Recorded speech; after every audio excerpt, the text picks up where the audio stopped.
Mesdames et messieurs, bienvenue dans ce grand cours magistral. Aujourd'hui, nous avons 2 minutes pour percer le plus grand secret de l'univers, la théorie du vide structuré. Depuis trop longtemps, la physique est divisée. Courbure de l'espace d'un côté, vide quantique de l'autre, c'est l'impasse. Mais Atomy a la solution pour tout unifier. Premier secret, l'espace n'est pas un vide passif, c'est un bulk, un substrat physique continu, un milieu actif, comme une mer invisible qui interagit avec tout ce qui bouge. Cette interaction crée une résistance que nous appelons la viscosité dynamique état. Plus le vide est saturé, plus il devient visqueux. La gravitation, c'est cette force qui émerge. Regardez le tableau. Le vide, ce sont des cordes ouvertes, fluides et libres. La matière, ce sont ces mêmes cordes qui se referment sur elles-mêmes. Une simple transition topologique. La masse n'est pas un corps étranger, c'est le vide qui sature et se replie. Plus il y a d'énergie, plus les cordes se ferment, créant ce que nous appelons la matière. Pop, oubliez le temps élastique, la TVS restaure le temps absolu. 1 seconde est 1 seconde partout dans l'univers. Ce qui change, c'est l'efficacité de nos horloges. Dans un vide saturé par une masse, la viscosité état augmente. L'atome fatigue, ses électrons rament dans le miel du vide. L'horloge ralentit mécaniquement, pas géométriquement. La chute libre, ce n'est pas une chute, c'est une glissade. L'objet suit simplement la pente de disponibilité maximale. Sans lutte contre la viscosité, le poids disparaît. Magique. C'est prouvable. En mesurant le jitter des quartz ou la résistance en microgravité, nous confirmons la TVS. La science de demain commence ici, avec Atomy. 2 minutes de physique, et l'univers est déjà plus clair. Merci de m'avoir suivi. À très vite pour explorer le chapitre 2. Au revoir les amis. Mesdames et messieurs, place à la rigueur. Après l'ontologie, passons aux chiffres. Bienvenue dans le chapitre 2, la gravité émergente et la loi de Shuhu. Tout commence par A, la quantité de vide disponible. Dans le vide intergalactique, A est égal à 1, le maximum. Mais près d'une masse, le champ sature et A diminue. C'est l'anti-saturation. Voici la clé. La viscosité chue. Plus la disponibilité A est faible, plus le vide résiste. La gravité n'est pas une force, c'est ce gradient de viscosité qui dirige les objets. Pour bouger là-dedans, il nous faut le mu, la mobilité. C'est ce que la lumière échantillonne sur son trajet. Plus de chu signifie moins de mu. C'est mathématique. Et pour l'accélération, c'est le flux. Il est proportionnel au gradient de viscosité. Le flux, c'est ce qui nous pousse vers les zones les plus denses du vide. Bing! Rigueur oblige, l'analyse dimensionnelle. Chu et A sont sans dimension, de purs rapports de disponibilité. Une variation d'un chu, c'est un décalage d'horloge infime. Le flux s'exprime en inverse de mètre, et le mu de trajet en mètre. Tout est cohérent avec le système international. La TVS est une théorie prête à l'emploi. Nous avons maintenant un système thermomécanique complet pour décrire le vide. Fini la géométrie abstraite, place à la réalité physique du bulk. Quelle réussite! Prochaine étape. La clé de voûte. Nous verrons comment la chute libre s'explique enfin et nous découvrirons l'invariant tidal. Préparez vos méninges. C'était Atomy pour le chapitre 2. La science avance et l'univers n'a qu'à bien se tenir. Au revoir les amis et restez curieux. Mesdames et messieurs, accrochez vos ceintures. Nous entrons dans le noyau dur mathématique de la TVS. Pas de magie ici, que des équations implacables.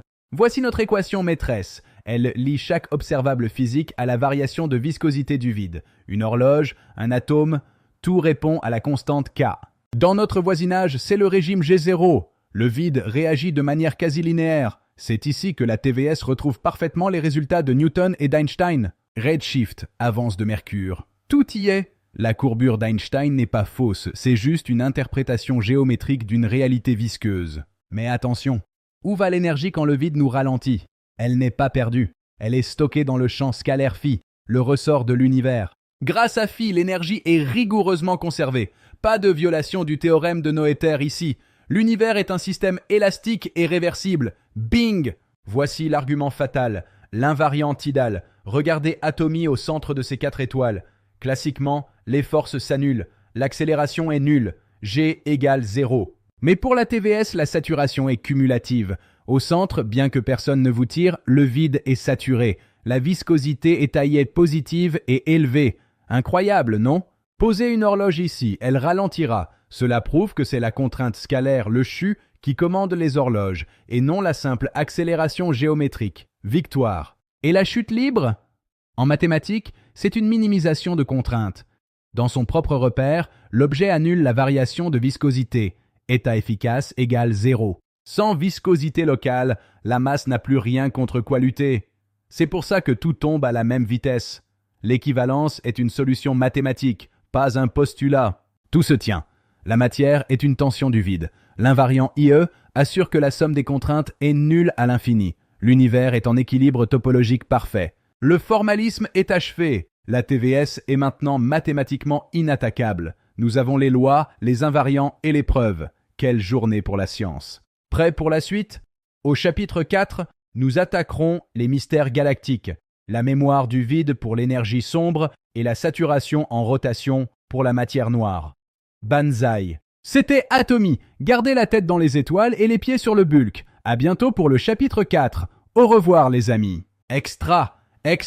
Aujourd'hui, Atomy nettoie le ciel. Nous allons voir comment la TVS résout les deux plus grands mystères de l'astrophysique sans inventer de particules magiques. Le régime G0, c'est notre quartier. Ici, le vide est docile et réagit instantanément. C'est le royaume de Newton et Einstein.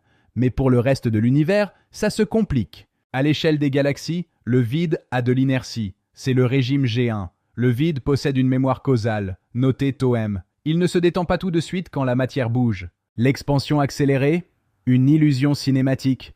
C'est juste le vide qui se détend lentement après que la matière se soit condensée. Pas besoin d'énergie sombre mystérieuse. Passons au régime G2. Dans une galaxie en rotation rapide, le vide est cisaillé. Il oppose une résistance farouche en périphérie. C'est l'épuisement de sa capacité dynamique. Cette viscosité périphérique crée un confinement naturel. Les étoiles de bordure sont retenues par la résistance du vide lui-même, pas par une matière noire invisible. Bing! La matière noire est une erreur de calcul. On applique le régime statique G0 là où il faudrait utiliser la dynamique rotationnelle G2. L'univers est plus simple qu'on le croit. Plus besoin de particules magiques. La viscosité et l'inertie du vide expliquent tout. La mécanique des fluides triomphe à l'échelle cosmologique. Quelle victoire! La suite sera lumineuse. Au chapitre 5, nous verrons comment la lumière fatigue avec l'effet Carmen et nous explorerons l'optique du vide. Soyez au rendez-vous. C'était Atomy pour le chapitre 4. L'univers est un livre ouvert quand on a les bonnes lunettes. Au revoir les amis et restez brillants. Extra! Faites la lumière sur l'univers. Aujourd'hui, Atomy troque ses équations contre un projecteur. Bienvenue dans le chapitre 5, l'optique du vide structuré. Dans la TVS, le vide est un milieu diélectrique. La lumière n'y va pas à une vitesse fixe. Elle s'adapte à la viscosité locale. C'est notre indice de réfraction effectif. NF. L'effet Carmen, c'est le retard mécanique. Quand la lumière passe près d'une masse, elle ne s'allonge pas, elle ralentit tout simplement pour traverser le milieu visqueux. Bing! C'est ce que les savants appelaient l'effet Shapiro. Mais pour Atomy, ce n'est pas de la géométrie, c'est de la cinématique. C'est l'effet Carmen en action.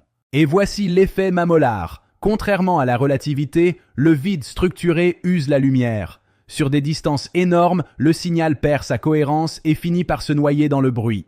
L'univers observable n'est pas limité par son âge, mais par la fatigue de la lumière. Passé une certaine distance, c'est l'opacité totale, on ne voit plus rien.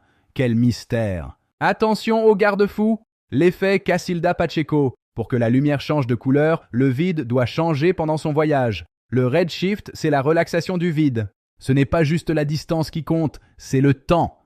Le redshift cosmologique est la mesure directe de la détente du bulk. Atomy l'a dit. Enfin, l'effet de Dennis. Les lentilles gravitationnelles ne sont que des goulots d'étranglement. Le vide saturé force la lumière à se redistribuer angulairement. Bing! Compression, dilatation. Les mirages de l'espace sont thermomécaniques. Le faisceau s'adapte à la capacité disponible du bulk. C'est l'optique Atomy. Carmen pour le retard, Mamolar pour le bruit, CP pour la couleur et Dennis pour la forme. L'univers est un milieu fluide et nous avons enfin son manuel d'optique. La lumière ne nous ment plus, plus besoin de dimensions cachées, juste de la mécanique des fluides appliquée au bulk.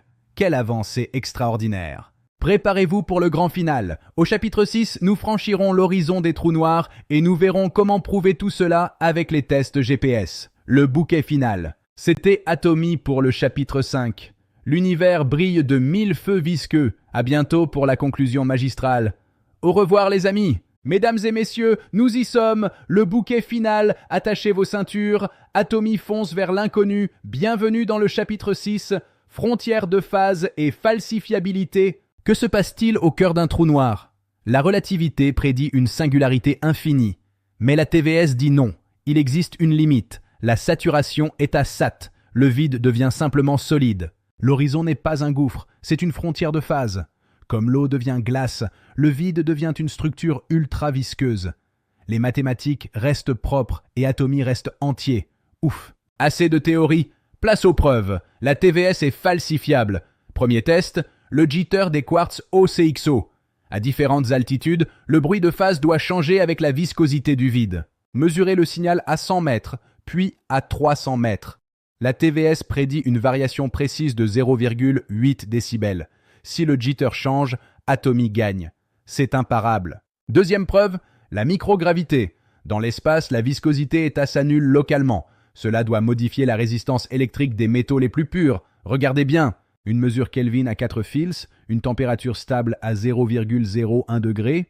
Si la résistance varie avec la pesanteur, alors la loi de Shu est prouvée. Eureka. Le traité est complet. De l'atome aux galaxies, du temps absolu à la viscosité du vide. La TVS unifie l'infiniment petit et l'infiniment grand. Quelle époque formidable. Voici le manuscrit maître. Une physique nouvelle, thermomécanique et vibrante. Merci de m'avoir accompagné dans ce voyage au cœur du vide structuré. La science n'attend personne. Continuez d'explorer, de mesurer et de douter. C'était Atomy pour le traité du vide structuré. Salut les amis.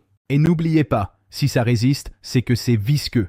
À la prochaine pour de nouvelles aventures atomiques. Au revoir. Durant plus d'un siècle, la géométrie nous a éblouis. Mais à quel prix? Un univers rempli à 95% de fantômes et des singularités qui brisent tout. Il était temps de changer. La TVS redonne sa matérialité au vide. Ce n'est plus un néant abstrait, mais un substrat actif doté de capacité et de viscosité. La gravité devient enfin une réalité thermomécanique palpable. L'énergie sombre, juste la mémoire du vide. La matière noire, un simple effet de confinement en rotation. Les fantômes s'évaporent au profit de la mécanique galactique. Bing! Le temps redevenu absolu. Plus de dilatation mystérieuse, juste des oscillateurs qui luttent contre la viscosité. La physique macroscopique et quantique se réconcilient enfin. Quel soulagement! Et les trous noirs? Plus de singularité infinie, juste une frontière de phase où le vide sature. Des mathématiques propres pour un univers bien rangé. Atomy adore ça. C'est testable ici et maintenant. Dans les données GPS ou le confinement des plasmas, la TVS attend votre verdict. La science, c'est l'observation, pas la spéculation. La relativité fut une étape magnifique. La TVS en révèle la mécanique interne. Une nouvelle ère s'ouvre, plus intuitive, plus tangible et universellement unifiée. Tadam! Merci de m'avoir suivi dans ce voyage extraordinaire au cœur du vide structuré. Le manuscrit maître est entre vos mains. Continuez de chercher la vérité. C'était Atomy pour la théorie du vide structuré. L'univers est visqueux, mais la science est fluide. À bientôt pour de nouvelles découvertes. Au revoir les amis.